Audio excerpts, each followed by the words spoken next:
Don't despair. There's a few things you can do to ease the tax burden and maximize your savings, providing you with long-term financial security and play a part in the exogenous growth model I talked about earlier, all leading to a better long-term economy.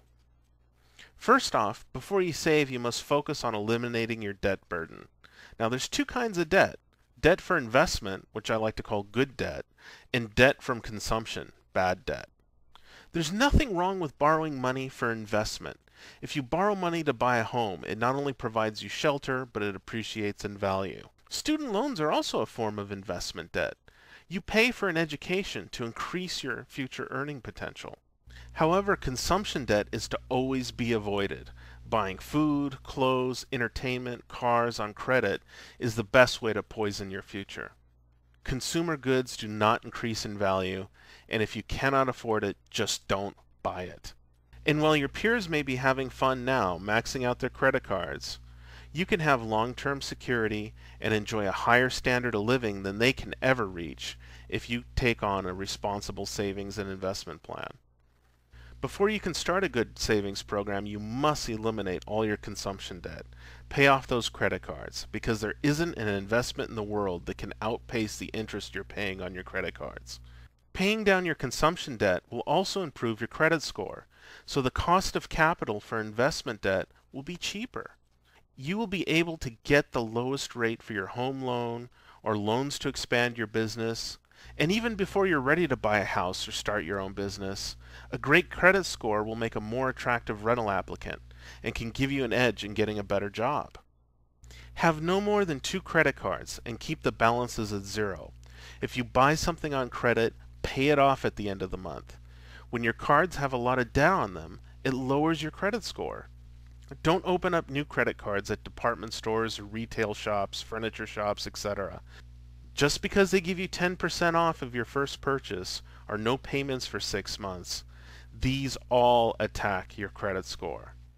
Now, hopefully, once you have your consumption debt out of your hair, let's start saving and investing.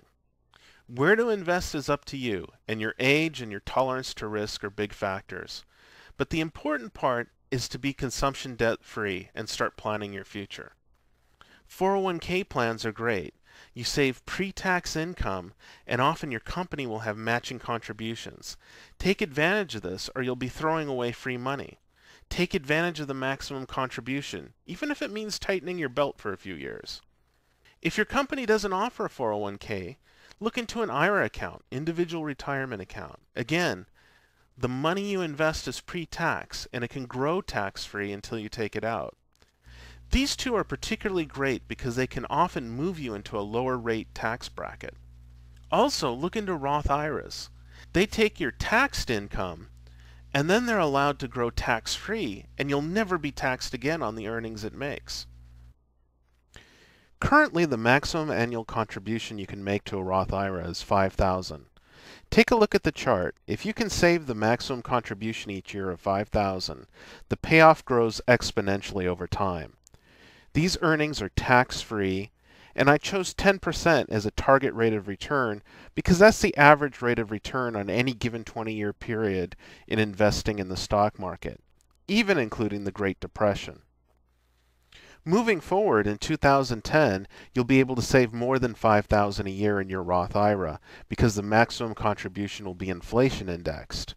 However, as Congress spends more and more, it may turn to your retirement security as a revenue source and end programs like Roth IRAs. So the sooner you take advantage of these, the better, not only for the compounding interest effect, but there may be a limited time when you can participate due to the changing political climate, shifting from individual responsibility to Obama's so-called shared sacrifice. As a side note, I just wanted you to know I used a simple annual compounding interest rate formula you can see here.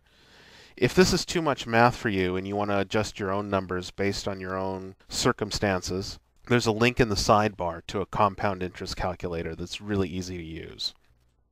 Now, there are stiff penalties for borrowing against your retirement savings, so don't even think about it. You're better off just shooting yourself in the head. Bottom line, savings and investing not only adds security to your future, but helps promote stable economic growth.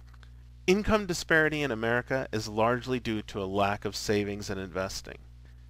If you were to interview retired seniors who had roughly the same income level throughout their lives, the people you see doing best, who live the most fulfilling lives, were the ones who sacrificed and saved for part of their lives. And the ones who live in poverty and have struggled most of their lives were largely irresponsible with their personal finance. Politicians are extremely bad when it comes to telling people what they should do to solve their own problems. That doesn't win them any elections. It's much easier for them to blame a political party, an industry, another country, instead of telling people part of the problem is their own behavior. One last thing to think about. Since Americans currently have a negative savings rate, who is financing our economy, our future?